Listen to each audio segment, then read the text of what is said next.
ابرہہ یمن کا حکمران تھا۔ اس نے یمن میں ایک عالیشان کلیسا تعمیر کر کے یمن کے لوگوں میں یہ اعلان کرا دیا کہ آئندہ کوئی شخص حج کے لیے مکہ مکرمہ نہ جائے اور اسی کلیسا کو بیت اللہ سمجھے۔ اس اعلان سے عرب کے لوگوں میں غم و غصے کی لہر دوڑ گئی۔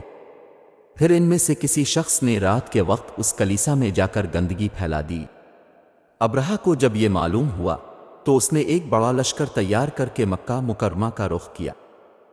اس طرح اللہ پاک نے اپنے گھر کی حفاظت فرمائی اور طاقت پر غرور کرنے والوں کو سزا کا مزہ چکھایا۔ قرآن پاک کی سورہ فیل میں اللہ پاک نے اس واقعے کو یوں بیان فرمایا، کیا تو نے نہ دیکھا کہ تیرے رب نے ہاتھی والوں کے ساتھ کیا کیا ان کے مکر کو بیکار نہیں کر دیا اور ان پر پرندوں کے جھنڈ بھیج دیے جو انہیں مٹی اور پتھر کی کنکریاں مار رہے تھے، پس انہیں کئی ہوئے بھوسے کی طرح کر دیا۔ راستے میں عرب کے کئی قبیلوں نے اسے روکنے کی کوشش کی، لیکن ابرہہ کے لشکر کے ہاتھوں انہیں شکست ہوئی۔ آخر کار یہ لشکر مکہ مکرمہ کے قریب ایک جگہ پہنچ گیا۔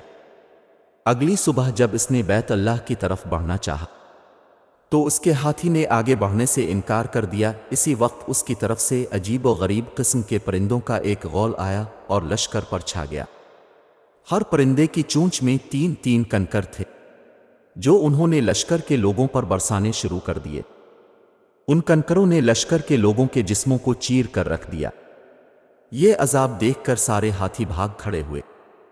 لشکر کے سپاہیوں میں سے کچھ وہی ہلاک ہو گئے اور کچھ جو بھاگ نکلے وہ راستے میں مر گئے۔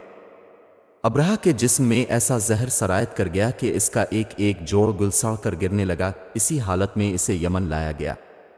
وہاں اس کے سارے بدن سے خون بہہ کر ختم ہو گیا۔ اس کی موت سب سے زیادہ عبرت ناک ہوئی۔